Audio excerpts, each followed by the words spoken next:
Welcome to Circuit 42. Circuit 42. The one-stop location for all things geek. This episode is brought to you by our sponsors, Dragon's Lair San Antonio and Gotham Newsstand. Sit back, relax, and most importantly, enjoy another episode of Circuit 42. Circuit 42. Good man, how you doing? I'm doing good. I figure the best icon I can have on Skype is a T-Rex trying to arm.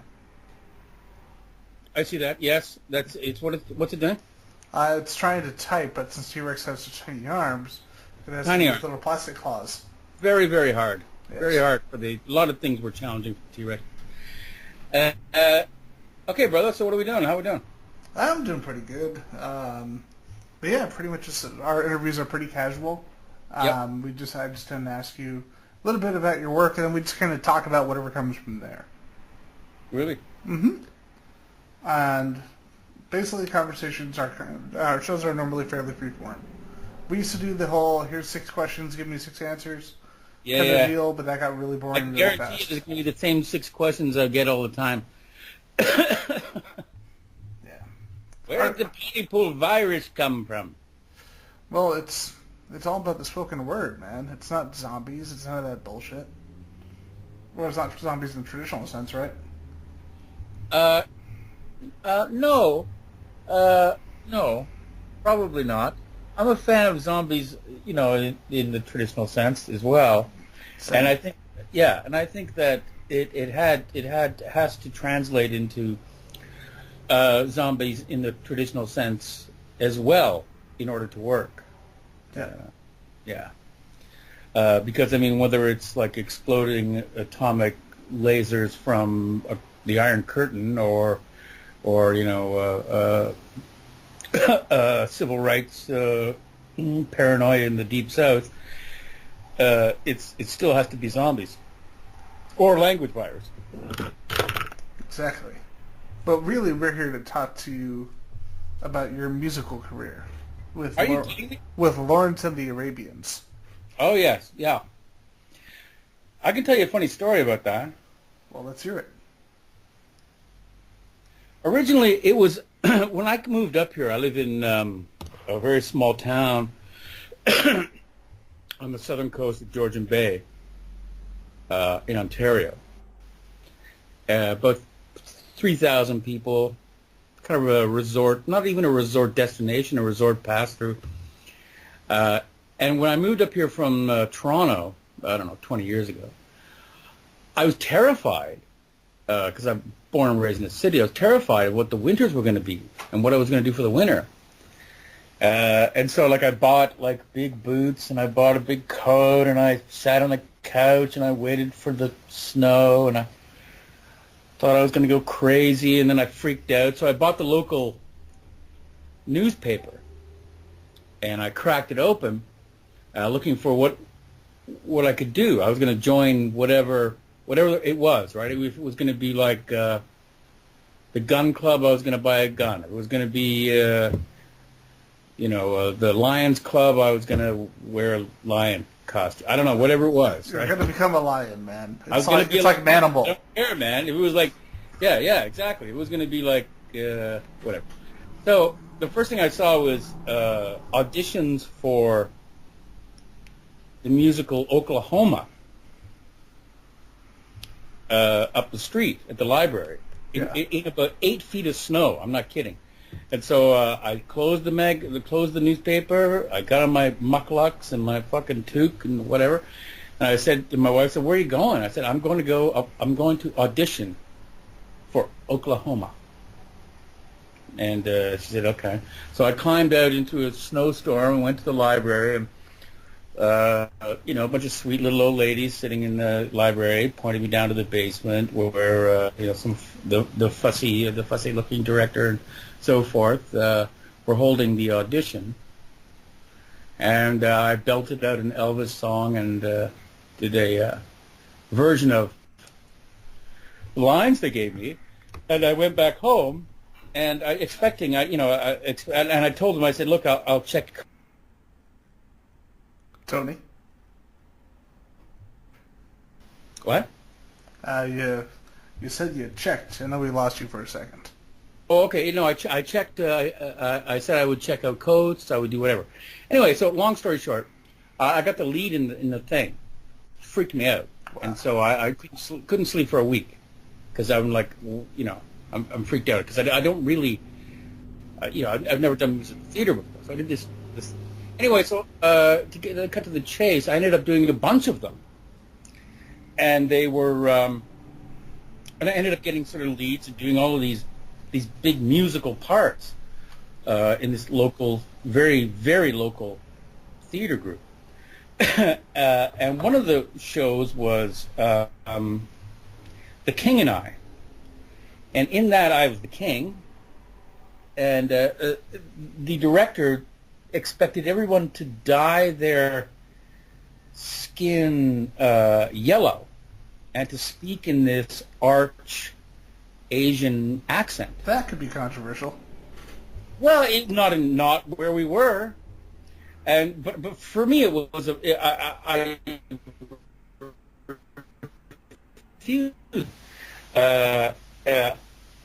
So what I did do was, I put a top knot in my hair. You're coming in a little choppy. Concessions to, which was essentially what they were asking for. Hey, Tony. And so, but we ended up going. Yeah. No, we're literally cut out during that, and then we got to. You started to talk about them dyeing their skin yellow, and then you started to talk about that, but you got kind of choppy throughout the entire section, and then and that's what we were asking for. Okay. So can you? Yeah. Anyway, so can you hear me now? Yeah, I can hear you perfectly now. Okay. Yeah. So I said. So then we got called to a radio station to do an interview to promo the event, right? The show, the thing. A very local radio station. So we went there, and half the cast was there in like dyed orange, yellow skin, with the and they did their choppy Asian accents and dyed black hair at a radio station, which completely blew my mind because nobody can actually see what you look like, and they're all kind of like a version of blackface on the radio, and it was just something that in my mind I just kind of like marked, and I said, this I'm going to have to always remember as a thing that happened, and I didn't dye my skin, and I didn't do all of that sort of accent stuff. I did make some concessions. I put a top knot in, and some sort of costumed it properly. But anyway. So, but my thing at the time wasn't to be, an activist. I wanted to be part of, and so anyway, it ended up that when we were doing Pontypool, I just threw that in. And it shows up in, I think, the book, I can't remember. No, not the book, but later stories.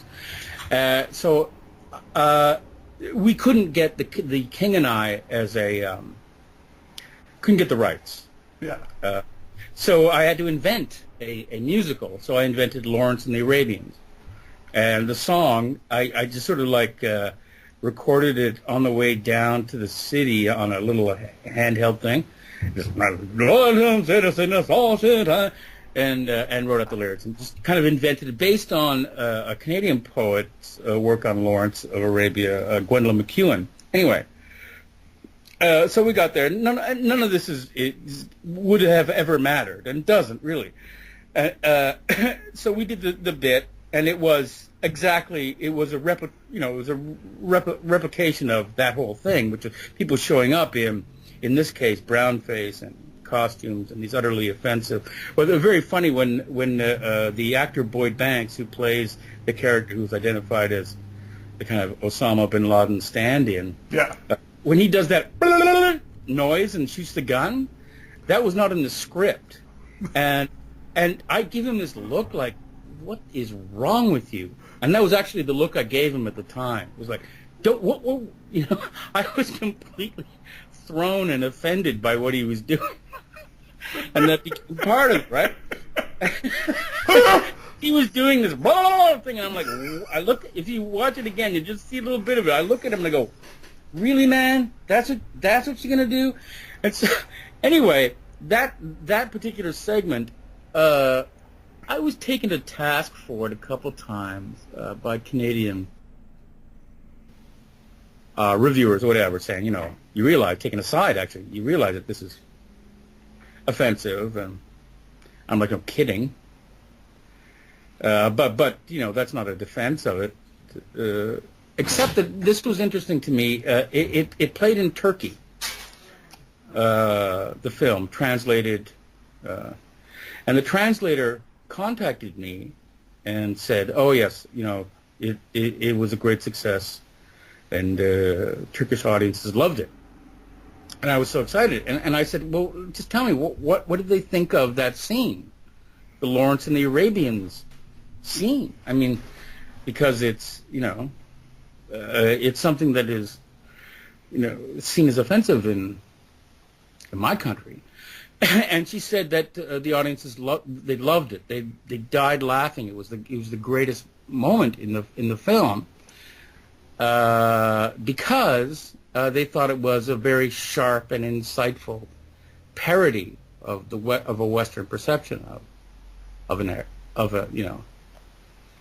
and so they what I thought was really neat was that they had put the subtitles at the bottom of the screen, of course, and they put the subtitles for the song, which is a kind of satirical and fairly sharp, satire about colonialism.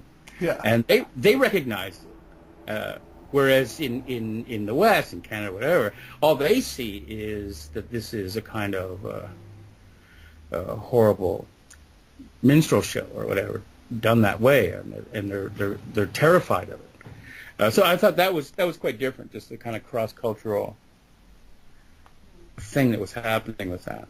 But it came from a real place, which was Lawrence and the Arabians was the King and I.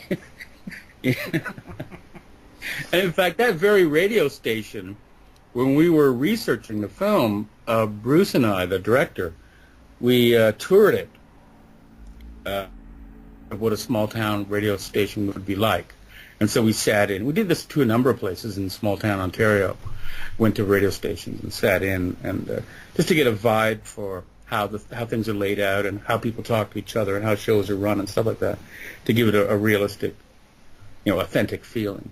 And that was one of the places we went to. So I have a question. You mentioned that, and something I wondered with that, was that an actual radio station? Was it just a set recreation?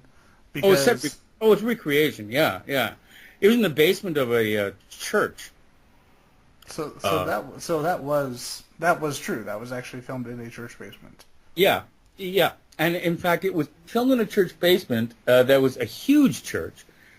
That was about to be completely gutted and changed into condos. Wow. When I say huge, it was massive. And upstairs, there was, just above us, there was a Vietnamese Catholic church, which was this odd thing. And they had to have their services at certain points, and we had to be quiet in the basement while that was going on.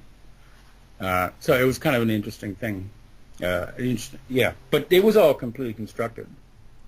So something I've noticed, like looking at Pontypool and looking at a lot of your novels that you've written and the trilogy as a whole, it's definitely like even though everything has a sense of horror to it, there's a satire that runs through everything that you write.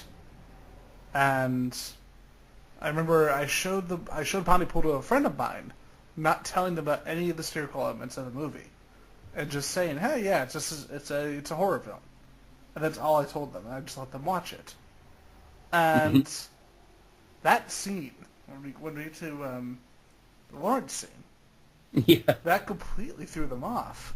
And I explained to them my take on it, because when I was a kid, my whole family was involved in community theater.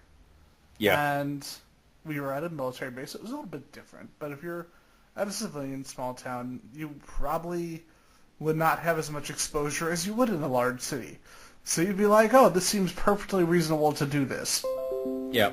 And that's what I took from that scene. Well, no, you're quite right.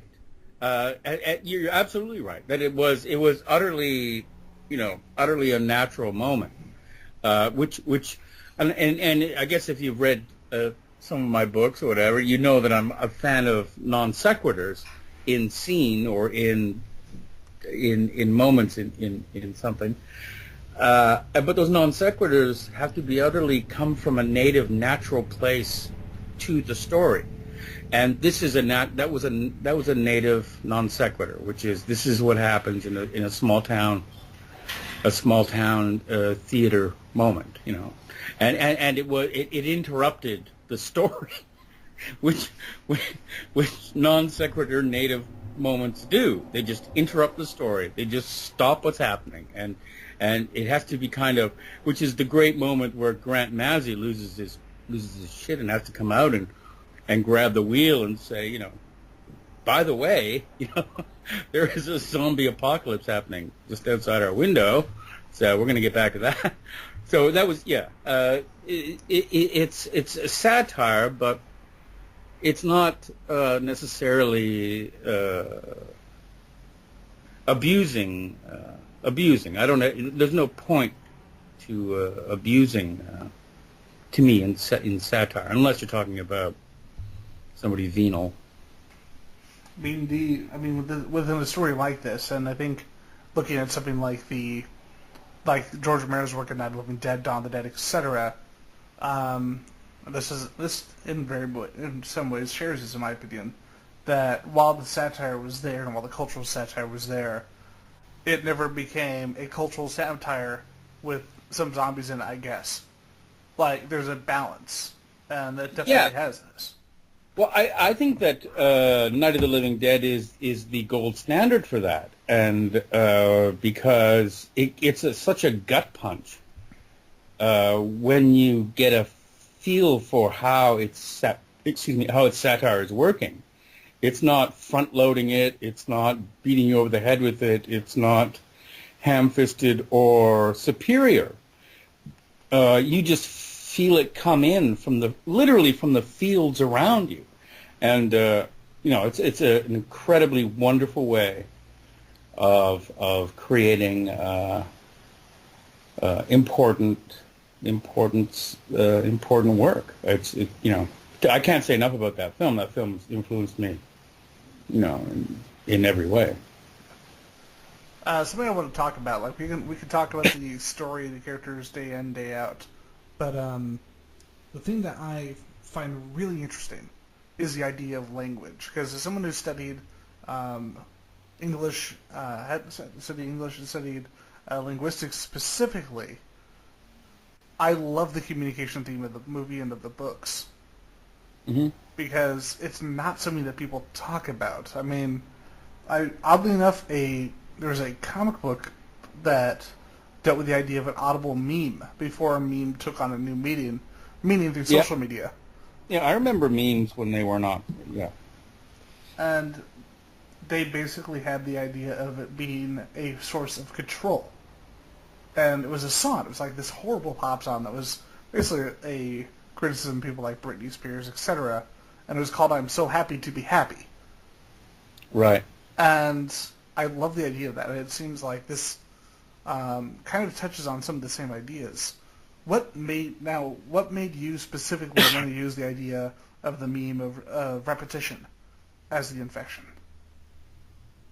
Well, repetition is one of the vectors or one of the vulnerabilities, whatever, however you want to call it, or responses. There's a number of responses, and they're all linguistic or semiotic, and they're sort of. It's hard. This was something that I had a number of discussions around while we were making it, and still while we're working on the sequels, which is isolating some feature, some language function, and then identifying it as, this is something that you're saying about the effect of language on, or its ability to transform, or its ability to do things, or it's a vector for infection or whatever. So alliteration, echolalia, these are sort of reactions to ways of fending off meaning, which is counterintuitive because we tend to prize meaning above anything else. But I don't particularly. I think that's. I think that's a mistake. I think it puts too much pressure on language. I don't think. Which is part of the reason why phatic language, terms of endearment, greetings are so potent in the film and in the virus, because I think that those are actually far more important than meaning in language, which is my ability to say hello to you is far more important than any response I could have to any question you might have. And so hello is merely a testing of the technology. Hello, I'm here. And that, there isn't a heck of a lot after that. And we should be careful that to return to hello and, those sorts of phatic contacts, as opposed to putting a lot of pressure on what we mean when we say things, because those are usually, culturally rehearsed, unexamined pieces and fragments of horseshit that we get from everywhere else, and they don't necessarily make us here anymore. And to be here is an enormous challenge. And so that to me was how the virus worked.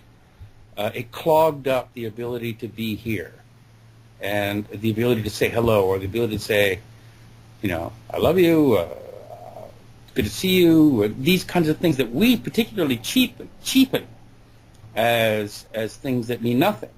Well, to mean nothing may be an enormously important setting of interpersonal frequency. But that honestly makes a lot of sense. I mean, the idea, because especially as people become more and more shallow in their everyday life, people are more.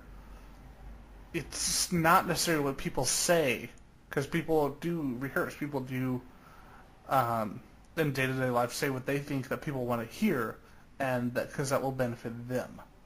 Really, it's what's behind the words. And it's less the words themselves and more what people mean when they say them. It could be. What I was doing anyway, just to get back to sort of like the brass material. Sorry. With the language virus, which for me was about actually my own personal difficulties in communicating, and a sense that was broken, and that there was an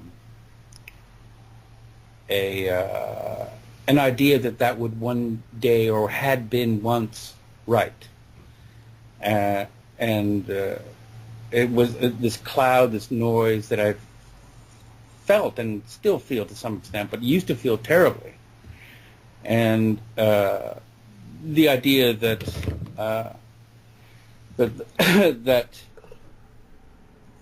ability to, I'm doing it now, the ability to say something clearly is in it, or the expectation that to say something clearly is a punishment. So, in regard to that, do you mind if I ask, looking back, because you talked about how this is based off, your difficulties with communication, etc. Like, looking back, what do you think it was, and what do you think it still is, that made that such a difficulty for you? If you don't mind my asking. No, that's fine. Well, I mean, I've mentioned this before in different interviews, and I'm never exactly clear how to characterize it. When I was a teenager, I had a great deal. I had a kind of, I guess you could call it a psychotic break, and an inability to speak. And my head repeated things in loops, and there was a horrible noise in there, and it was a terrible time, and it lasted about 2 or 3 years, and it was something that I spent then, after that, decades researching how and what I could mean when I say anything, or how I could actually be here. And it wasn't a matter of sort of it was a matter of primal importance to me, and it melted down into a number of different directions. One of the odd directions was a late medieval language theory. It's got a lot of interesting things because it combines really concrete ideas about representation and conjuring, and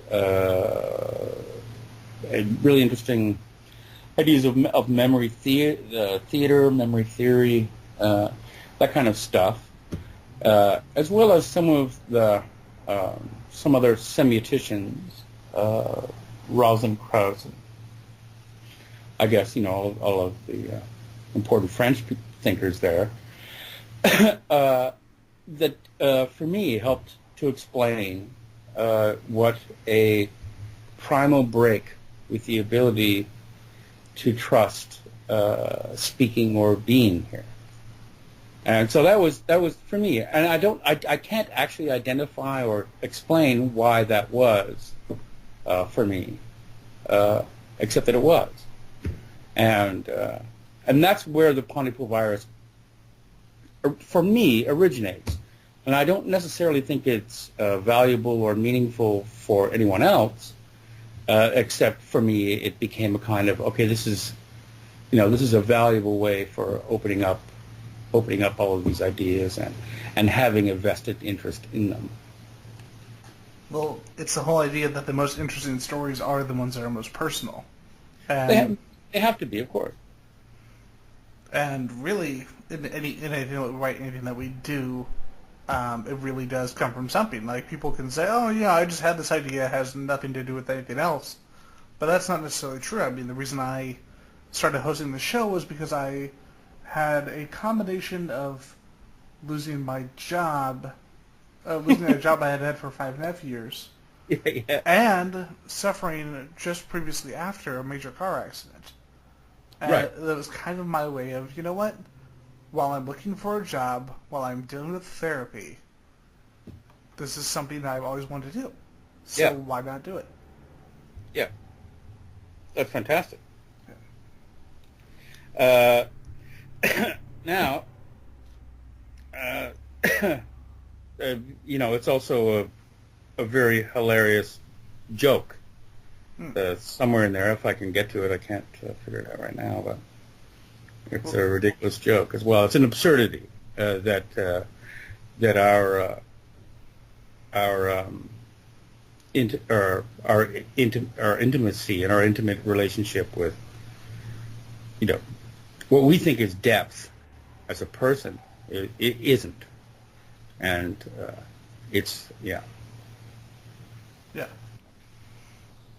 And I mean all of that. Like, everybody has.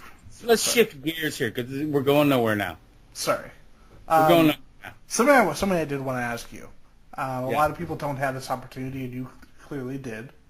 Because most people, when they have their book that they write, and they're told, oh yeah, we're going to adapt it into a film, they almost always end up handing off their book and hoping that what they see in other adaptations, may it be radio, may it be film, television, that it has some kind of resemblance to the work that they made, hopefully. Now, with you actually worked directly on Pontypool as not just the author on Pontypool Changes Everything, but on the film as well. And Yeah. I want to talk to you about that, because that's cool. Not many people have that opportunity. Well, that's not true. I mean, I think that smart directors or smart producers are smart. They will like the idea of the writer of the book adapting the thing. However, they will have expectations around, to my experience, bigger expectations around that writer being able to take advantage of their knowledge of what the book is about and translating into film. I don't think that's necessarily true, and in fact, I know it's not true. And so my first thing I did when I sat down with Bruce and the book was I said that the film should have as little to do with the book as we need, and we'll distill and play and create this other thing. And that was one of the first things I did was kind of like threw the book away. And I had the advantage of not having a ton of respect for the book, so that I didn't have to kneel down and ask the book what it meant, which a lot of adaptations make that big mistake. Instead of realizing that an adaptation has to be its own. It's absolutely its own thing and has to start from a completely different place and has to have its own eyes and ears.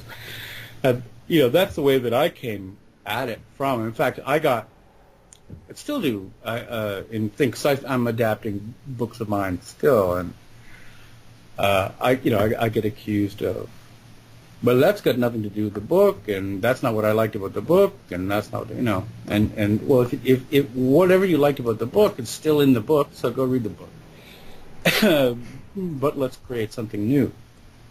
To me, Pontypool was the book was an exploding thing, and you couldn't really create a stable story out of it, and if you did, you would reduce something it isn't, and it would have to be you'd have to commit to something that's different than conventional film in order to make it. And we had those discussions, Bruce and I, about, okay, so we're going to show the world for 5 minutes as utterly different than it is, changed, transformed. And so what does that mean? Where do you start to change the world absolutely? And, he said, okay, well, so we're going to have, purple rhinoceroses running down the middle of the street with Ronald Reagan faces, and the sky is going to shoot pencils. And I'm like, well, no, it will be noise. That's what the world is when you completely change it. It's noise.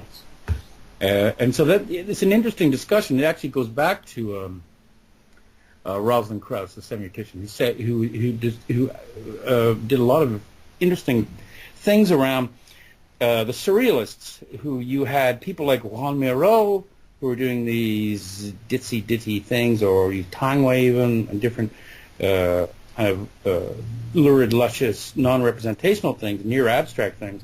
And then you had someone like Salvador Dali, and he's doing elephants with chopstick legs and things like that. And so one of them is depicting, dream, and the other one is in dream.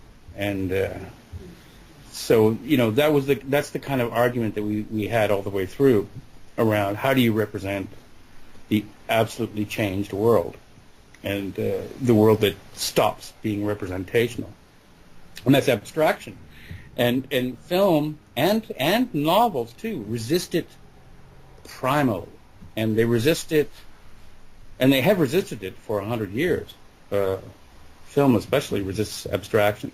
There's been moments where it's sort of been there, but and that was sort of one of the part of the interesting arguments that we had throughout it was, do we create an abstract film, and how do we? And then that's part of Grant Nazi's reaction to how to cure the virus, which is, do we use haiku or oppositional thinking or abstract thinking, or do we rhyme, or do we, what do we invoke in order to change everything?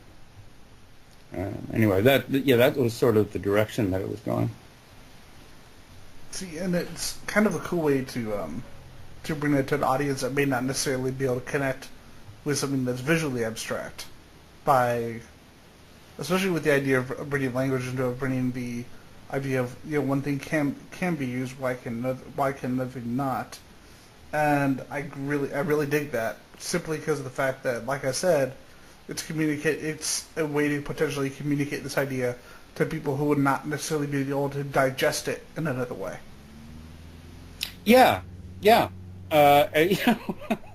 It's very odd that there's some art forms are utterly resistant to abstraction, and film is one of them, unless that is explicitly what you're going to do, and that's you do. We had very funny conversations on set around how to represent what was happening, and of course it ended up. I mean, this is for Bruce and I the big moment of clarity early on, which is that we don't represent. What we do is we say.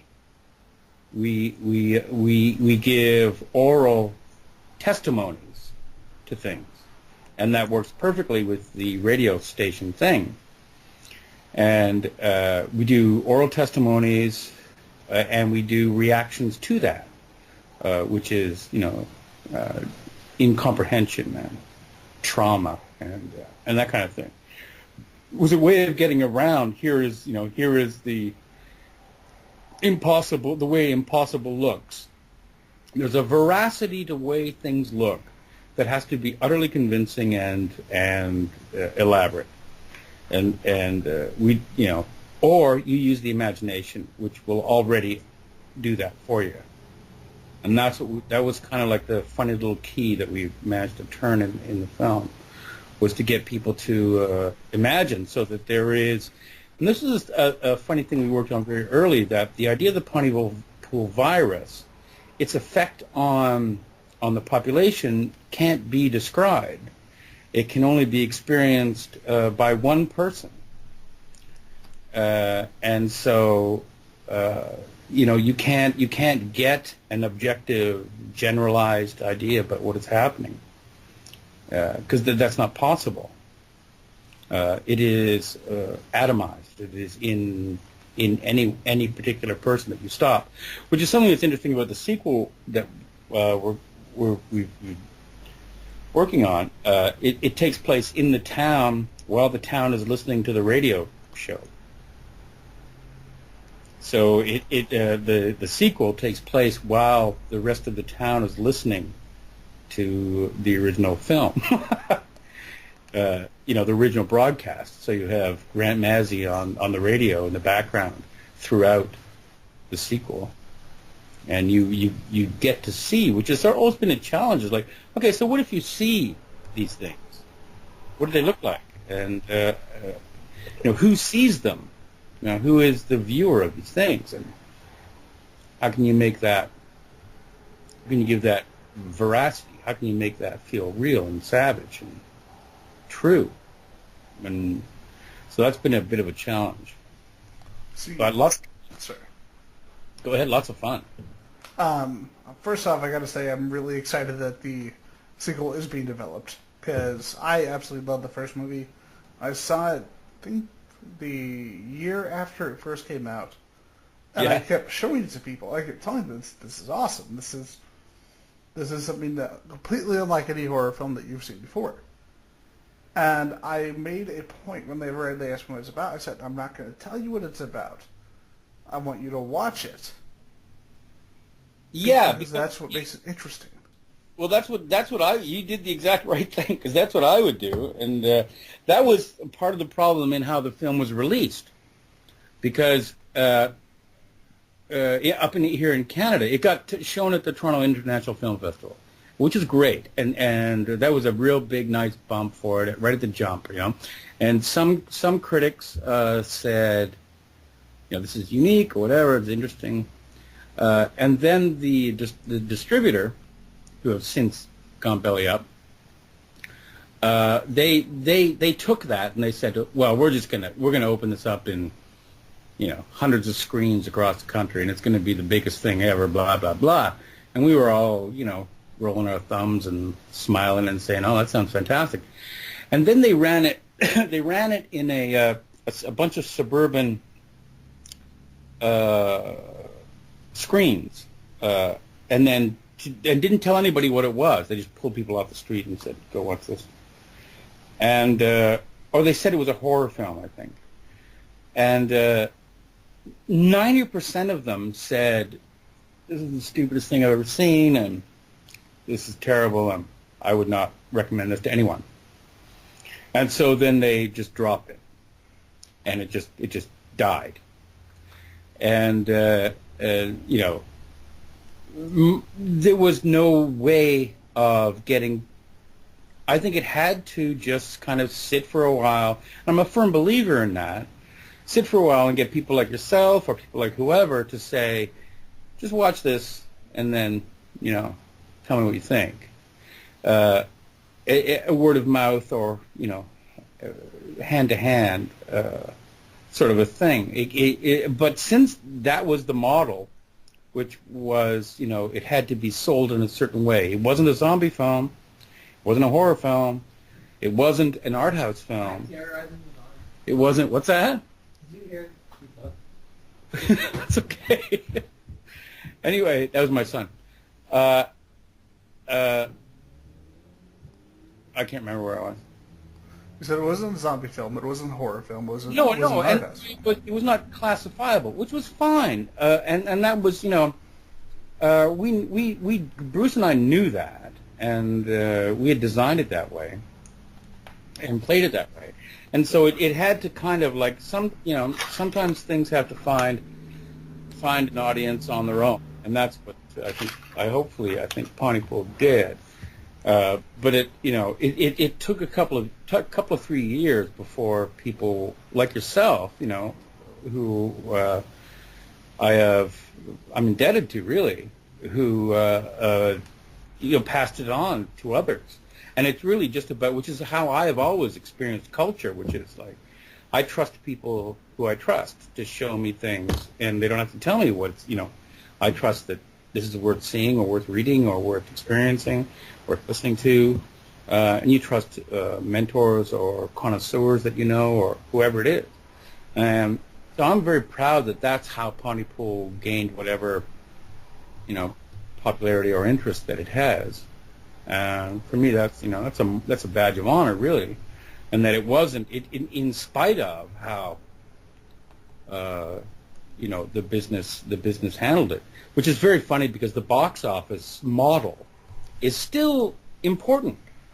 It's still important. It has absolutely been the biggest obstacle to getting the sequel made. Has been the box office model when producers or investors or whoever comes in, and we've got the scripts, we've got the thing, we've got the cast, we've got the and they say, well, listen, man, we're very interested in this Pontypool project, but the box office on opening weekend was $1,900. And that's it. It's done. It's over. That's it. It's done. You can't do it. And so, we're getting closer to being able to do it. But you get into such ridiculous meetings and discussions. The most recent discussion I had with a potential producer was, can we call it something other than Pontypool? And can we set it in, upstate Michigan and call it, language pollution or something? You ever get that thing where you really want to hit somebody with a stick, but then you find out that if you hit them with a stick, you'll get in trouble? I used to.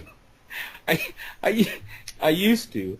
I don't necessarily anymore. I'm happy to do what I do. I'm lucky to do what I do, so I'm okay. Yeah. But yeah, no, it's the business is very funny, and it clings on, especially now because all those models are collapsing and it's all very fluid. The platforms that things are getting released on, the way that things are getting released, the way that things are getting bought, the way that things are getting funded. Nobody really knows how that's structured anymore. And that's a pretty recent development, and it's a crisis. Everybody experiences that as a crisis because their old way of doing things is kind of breaking down, and they think, oh my God, this is the end of the world. It's not, and you find things move into different different directions, and that's fine. The kind of independent horror film, which is always going to exist, and all of a sudden people flock to it because it has a little bit of success, and the people flocking to make films destroy the success of the which is a cynical way of looking at it. But because I do a number of, and in fact, since Pontypool, I've made written a half a dozen or more exploitation, splatter, grindhouse type films, which I love. Yeah. But they have sort of been met with like, nobody buys them. Nobody buys them. They get taken up by all these streaming platforms who can now say, we're not going to pay you for this film, but we'll let you know if it makes us any money, and we'll give you some of that. And people think that that's a very difficult environment in which to make film, and it is, but it will correct itself. And like I just told a guy today, I said, the only way to actually figure out how to do this is to just do it. If you want to make a film, just make it, and don't complain about how the market's working until you have to deal with it. But there's a number of sides to that. And then the creating of the sequel to Pontypool has been a story of, for me, the crazy vicissitudes and changes in the business, and how something is viewed as worthy of investing in, it worthy of making, and it has nothing to do with what you think it does. And the weird thing is, like you said, you've got these people in the studios, production companies, who have this view that does not represent what is going on. No. You look at, I've actually been able to tell, because I have my DVD of Pontypool. I bought it a long time ago, and I've showed it to people for a long time. But one of the great things I love is, like you were saying about streaming services, I can go on Netflix, and the thing that I do think is cool is just how long the movie has been on there. And for me, that, I feel, at least from my perspective, I don't know, that is a representation of the built interest that these studios aren't seeing, because they're looking at box office numbers, and they're not looking at the video market. No. They're not looking at the streaming market. I totally agree. And you know what? I wouldn't have it any other way. I'm very happy to have the film be popular by a I don't know what you call it, by viewers' votes, by people who express interest in it, by people who seek it out, by people who show it to others, and that kind of thing. And that keeps it running, to the head scratching of people who run the business, right? Like, why is this persisting?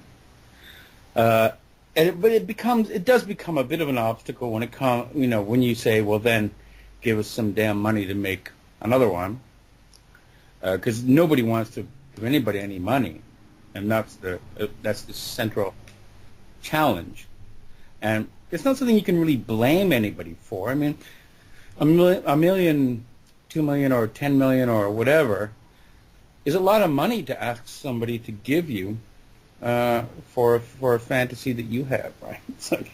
So I don't have a lot of resentment about it, because I understand that you're actually asking. It's a different thing, say, in publishing books, where the stakes are small for everybody, except for you, because you invest an enormous amount of time in writing a book. But it's a relatively low investment for a publisher to put it out. But a film, somebody has to have millions of dollars, and that's not small. And that's something that sometimes artists are a little bit feel a little bit entitled to that. When in fact, it's as hard as you think it is, man. Money's not easy.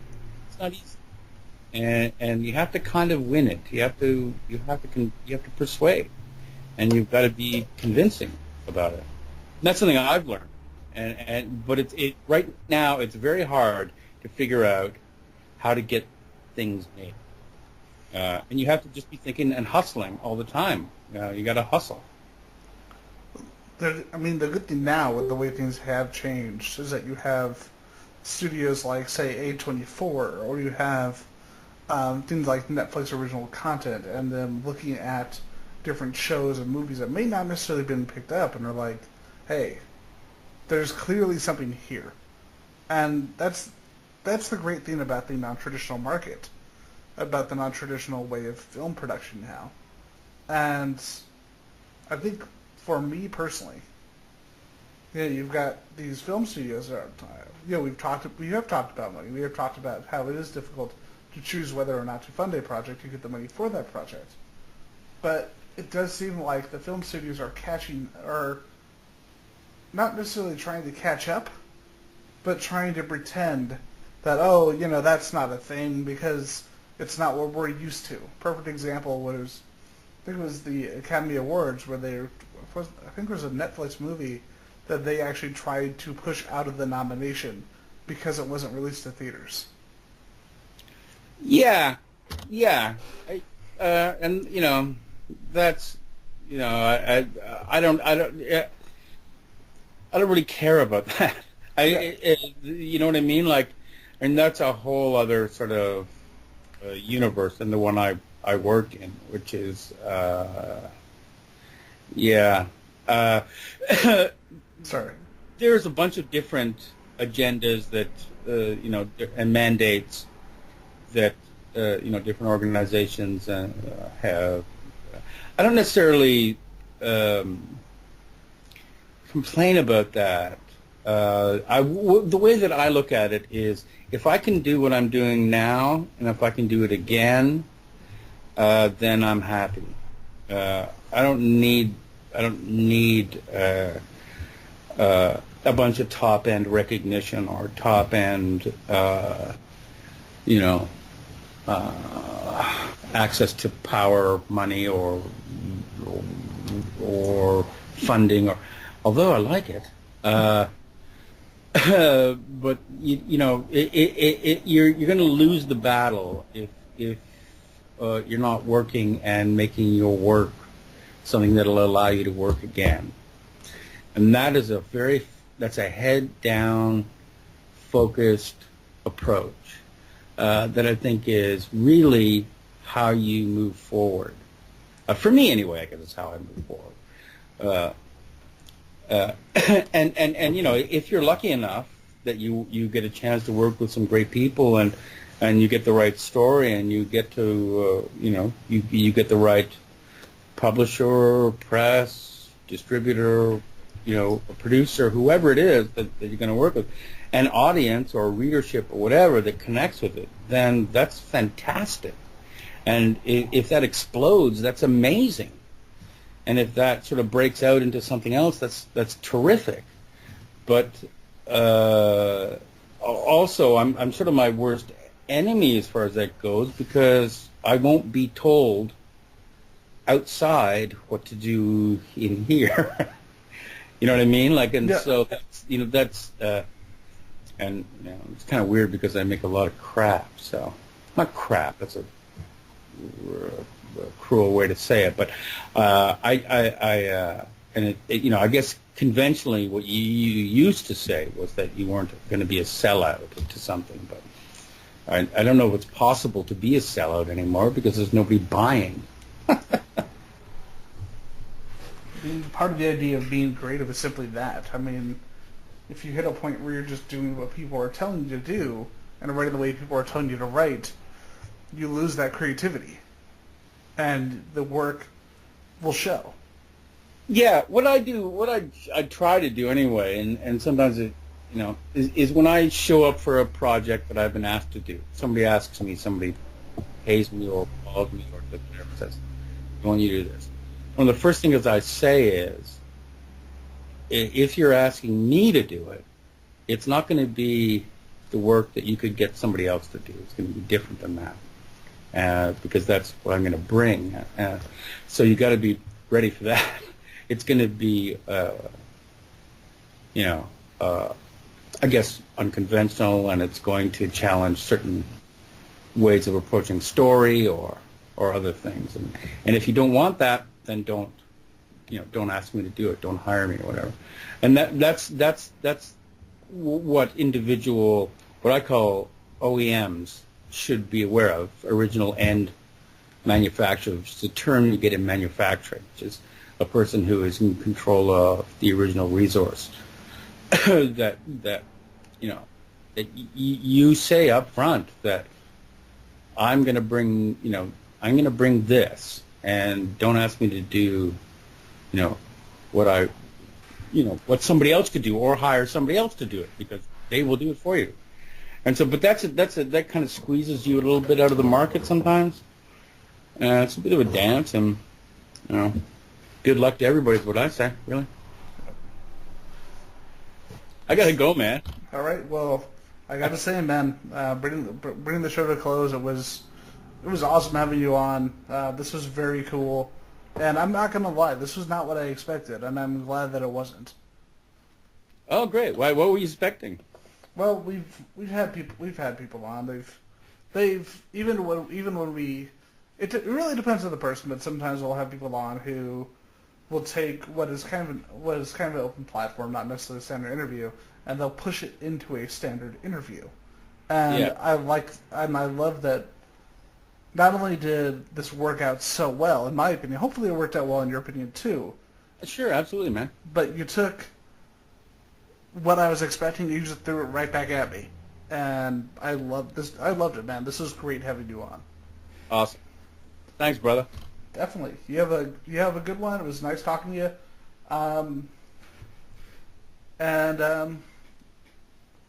We'll let you know when the show's up. Groovy.